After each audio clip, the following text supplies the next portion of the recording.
Let's talk. John Brown. The book is called The Art of War and Peace, The Changing Face of 21st Century Warfare. It's written by Dr. David Kilcullen and Dr. Greg Mills, who I am joined by right now. Good morning to you, Greg. Can you hear me loud and clear? I can hear you perfectly well. Marvellous. Well, good to have you with us. We are live. It is not video, by the way, so we can all relax. But you do look particularly well suited this morning. Whereabouts do we find you, by the way, this morning? I am in Johannesburg. So tell me a little bit then about the book then, The Changing Face of 21st Century Warfare. What's the premise of the book itself? So this is the third major collaboration that Dave Kilcullen and I have worked on. We wrote a book on countering the insurgency in Colombia back in 2016, which was called A Great Perhaps, and probably a very good selection of the title, given what subsequently occurred there.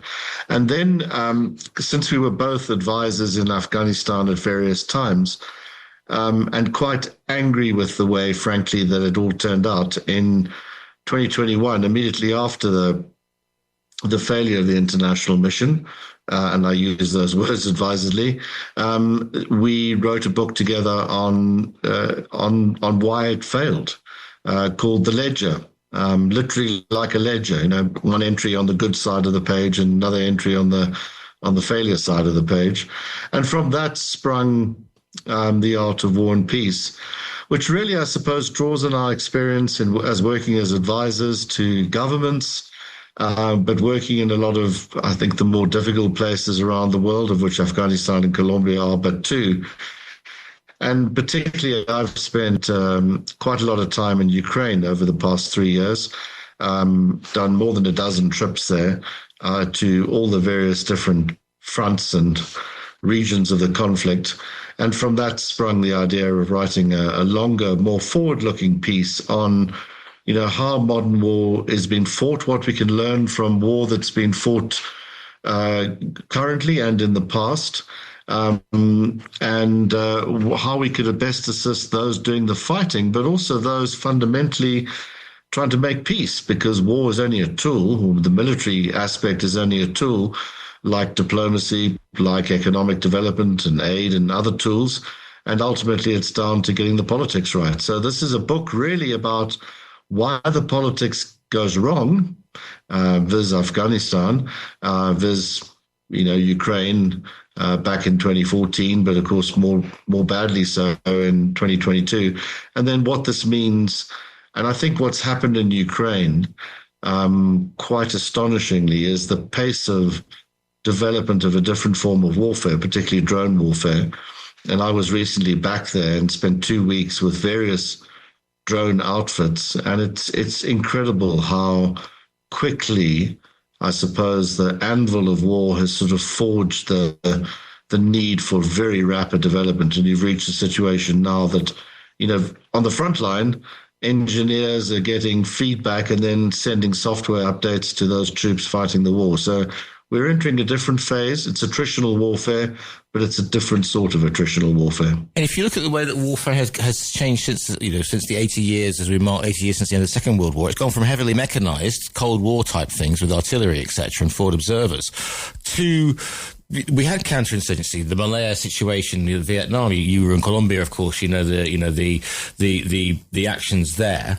And now we've almost gone past that sort of counterinsurgency small unit attacking all over the place to a situation where it's not in terms of men on the ground, it's almost drones on the ground. And with the surprise attack on the Russian nuclear bombers, of course, in the past 2 months, you've got pieces of hardware which cost maybe $250, wiping out multi-million dollar pieces which are thousands of miles away from what you got consider the front line.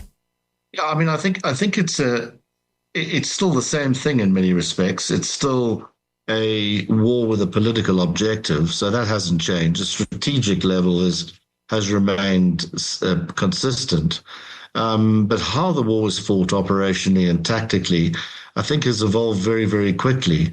And I would perhaps best explain this by saying that for a long time it was said that Ukraine depends on Europe for its survival. That is still true today, financially and in terms of the supply of equipment and particularly ordnance.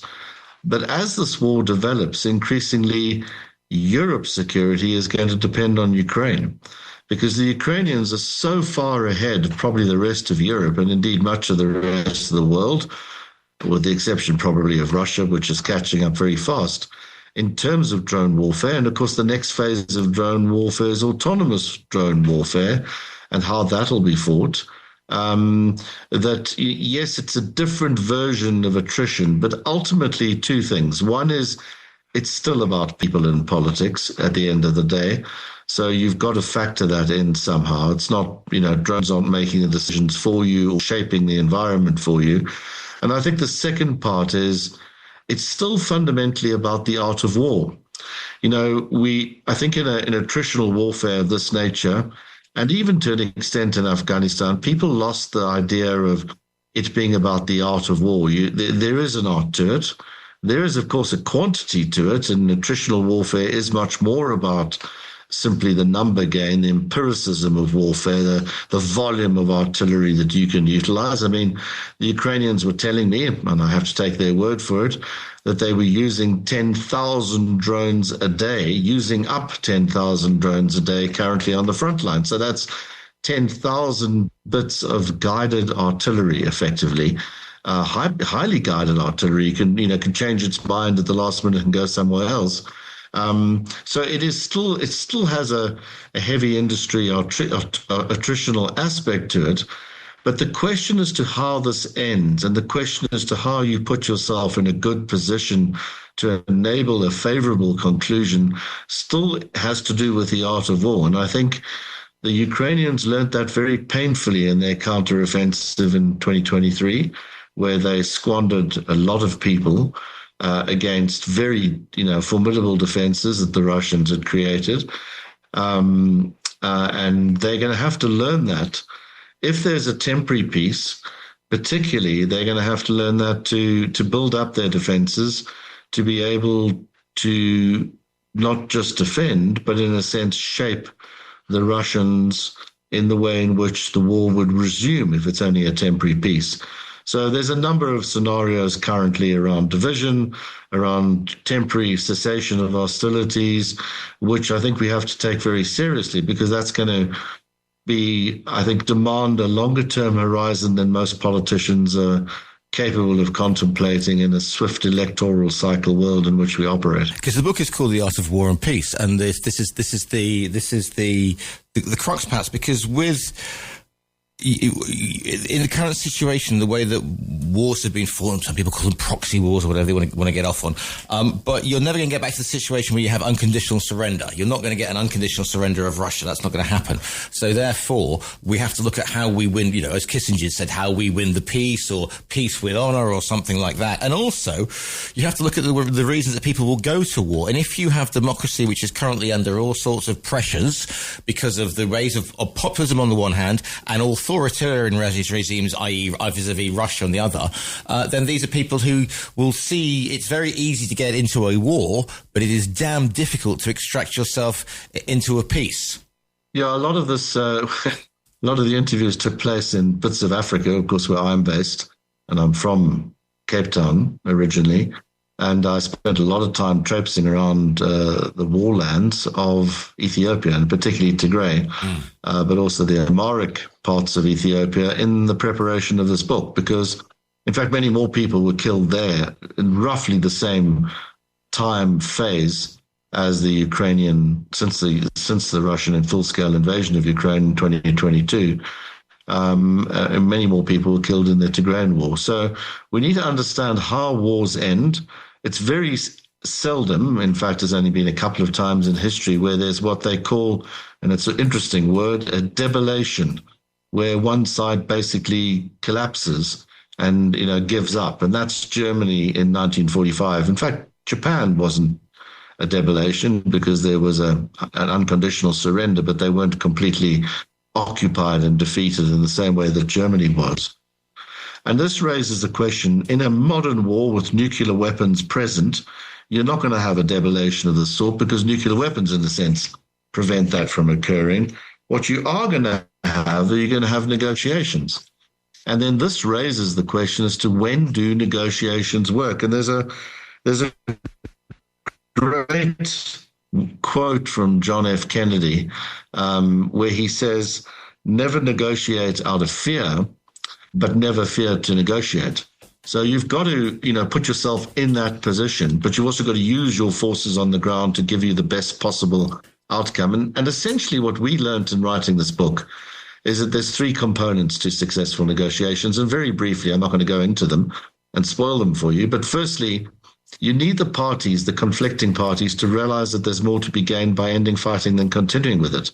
And in most cases, that doesn't exist. Think Israel, Palestine. Think Ukraine, Russia. They still, on one side or the other, believe that they can win the thing militarily or win more by continuing the struggle. The second thing you need is a sense of timing, a method. You need to have you need to have leadership that understands and recognizes the strategic moment. And thirdly, and then South Africa, as I speak as a South African, we were blessed with that because on both sides of the equation, the end of the Cold War provided the context and pushed the parties to the negotiating table. And then you had leaders who were willing to see and seize that opportunity. And that relates to the third point. You've got to have equal pressure on the parties. And as soon as there's wiggle room for them that they can, use this as a temporary measure to rebuild and then go back to war, and then their international supporters are going to enable that, then you don't get peace. You just simply get a simple pause and a much longer struggle. And this explains why more than half of conflicts, of civil conflicts, go back to war within a 5-year period, is because they're using the peace process simply as a fighting tactic. And that's one of the things we look at in the book. And of course, we look at this particularly with an eye on what happened in Afghanistan. And I think in Afghanistan, just as a final comment in this regard, the original sin, as Lakhdar Brahimi said to us, and he was the UN Special Envoy 25 years ago, he said the original sin was not to include the Taliban in the Bonn Agreement, because once they were out, once there was no political process to include them, then the one thing they had on their side was time. They just simply played for time. And that coupled with a real misunderstanding about what the Taliban was. It was not really an exporter of violent extremism. It was a host of violent extremism, a different thing, but it was also a product of a violent domestic situation which the Afghans accepted because it was the less worse of all the alternatives. And you have to really have local knowledge if you're coming from outside trying to make peace. And this again is why so many attempts at facilitation, conflict resolution, which has of course become an industry in and of itself, why so many attempts fail. The book, I could talk to you all day, but I am going to run out of time, unfortunately. The book is called The Art of Peace and of War and Peace. You can order it via our own virtual bookstore. If people want to find you online, Greg, where's the best place to track you down and say nice things? Well, you can find me at the Platform for African Democrats, and there's a website, all via the Royal United Services Institute.